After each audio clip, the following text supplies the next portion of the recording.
రవి మార్పు జూలై 17వ తారీఖుని సూర్య భగవానుడు కర్కాటక రాశిలో ప్రవేశిస్తున్నాడు. దీన్ని దక్షిణాయన పుణ్యకాలము అంటామండి. దక్షిణాయనంలోకి వచ్చేస్తున్నాడు. అంటే మకర రాశిలో రవి ఉన్నప్పుడేమో ఉత్తరాయణము, అంటే మకర రాశి నుండి మకరము, కుంభము, మీనరాశి అంటాం కదా. మీనరాశి, మేషం, వృషభం, అలాగే మిథునం, ఈ రాశుల్లో సూర్య భగవానుడు ఉన్నాడు ఆయన. సో దానివల్ల ఏంటంటే అక్కడ వరకు మనం ఉత్తరాయణం అని చెప్పంటాం. 17వ తారీఖు జూలై నుంచి దక్షిణాన్ని పుణ్యకాలము. ఇప్పుడు ఆయన గుర్రాలన్నీ రథచక్రాలన్నీ కూడా దక్షిణం వైపు ప్రయాణిస్తూ ఉంటాయన్నమాట. ఇప్పుడు తూర్పు వరకు వచ్చాయి. ఇప్పుడు తూర్పు నుంచి దక్షిణాయనం వైపు ఆయన మరలుస్తూ ఉంటాడు.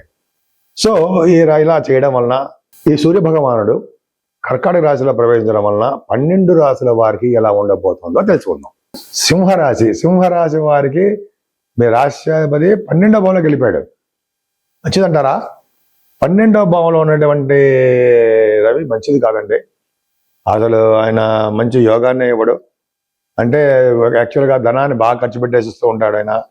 ఎక్కువగా మీరు నేమ్ అండ్ ఫేమ్ అనేది రాదు. ఎంత కష్టపడ్డా కూడా అలాగే ఉండడానికి అవకాశాలు ఉన్నాయి. అలాగే చోర భయం కూడా ఉండడానికి అవకాశాలు ఉన్నాయి. మీ వస్తువులు పోవడానికి అవకాశం ఉన్నాయి. కొద్దిగా ధనం లేనివాడిగాను, కొద్దిగా వస్తువులు పోయేట్టుగాను, కొద్దిగా చిన్న చిన్న ఇబ్బందులు కలిగేట్టుగాను ఉంటుంది రవి వలన.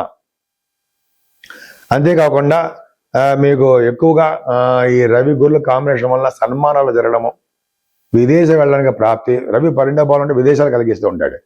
12వ భావంలో గురుడు కూడా ఉన్నాడు కాబట్టి మీకు ఒక విధంగా రవి గురుల కాంబినేషన్ కాబట్టి మీకు దైవ దర్శనాలు కలగడము, దేవతారాధన చేసుకోవడము, అలాగే చెరువులు బావులు తవ్వించడము చేస్తారు మీరు. అంటే సన్మానాలు కూడా జరుగుతాయి. ఎక్కువగా రవి 12వ భావంలో ఉండడం వల్ల విపరీతంగా డబ్బులు ఖర్చు అయిపోతూ ఉంటాయి. పైగా మేషరాశి వాళ్ళకి పంచమ స్థానాన్ని కూడా చూస్తున్నాడు కాబట్టి పుత్ర సంతానం కలగడానికి అవకాశాలు ఎక్కువ. పుత్రులు కలుగుతూ ఉంటారు మీకు ఎక్కువగా.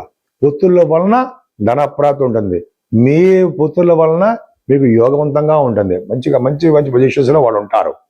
అంతేకాకుండా సాహిత్య రంగంలో కూడా రవి కూడా చూస్తున్నాడు, పంచమ స్థానం చూస్తున్నాడు కాబట్టి సాహిత్య రంగంలో కూడా మీకు వృద్ధి ఉంటుంది. గురుడు కూడా చూస్తున్నాడు.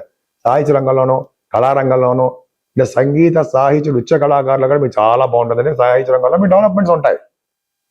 స్టాక్ మార్కెట్లో కూడా మీకు బాగా డబ్బు సంపాదించుకుంటారు. రవి పంచమ స్థానం చూసినా, పంచమంలో రవి ఉన్నా వాళ్ళకి పొలిటికల్ రంగంలో ఉండడానికి ఒక అవకాశం ఉంటుందండి. పొలిటికల్ రంగంలో పదవులు రావడానికి అవకాశం ఉంటుంది. పంచమ స్థానం చూస్తున్నారు కాబట్టి ఒక పుత్రుడు ఉంటాడు, మీకు ఖచ్చితంగా సక్సెస్ఫుల్గా ఉంటారు.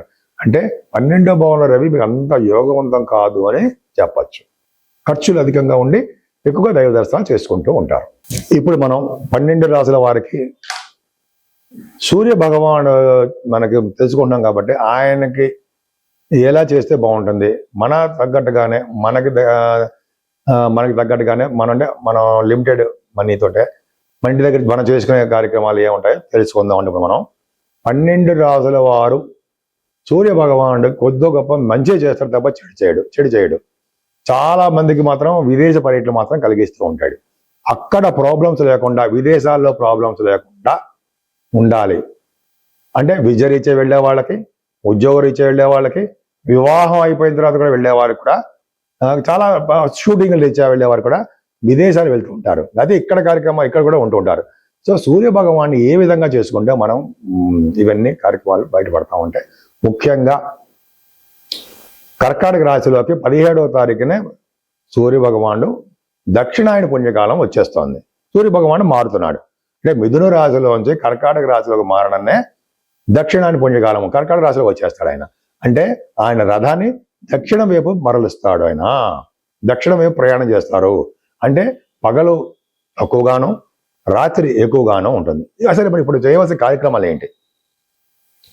సూర్య భగవానుడు అంటే జనరల్గా 12 రాశుల వారికి సూర్య భగవాన్ యొక్క ప్రభావం ఉంటుంది కాబట్టి వాళ్ళు చేయవలసిన కార్యక్రమాలు ఏంటంటే 17వ తారీఖునే మాత్రము దానాలు, పూజలు, కొంతమందికి ఏమో తర్పణాలు, కొంతమంది ఏం చేస్తారంటే దాన గుణం, అలాగే పూజలు, అభిషేకాలు, అలా అవన్నీ చేసుకోవాలంటే 17వ తారీఖు చేసేటువంటి దానాలు, పూజలు, ఇవన్నీ కూడా అద్భుతమైన ఫలితాలు వస్తాయి, ఇస్తాడు సూర్య భగవానుడు. First point.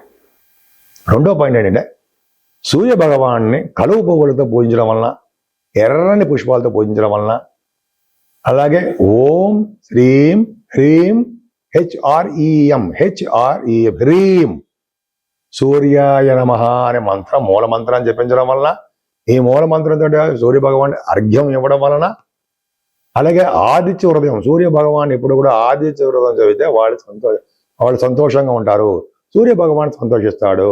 కాబట్టి రోజుకి మీకు ఎన్నిసార్లు, మూడు సార్లు మీ ఇష్టం.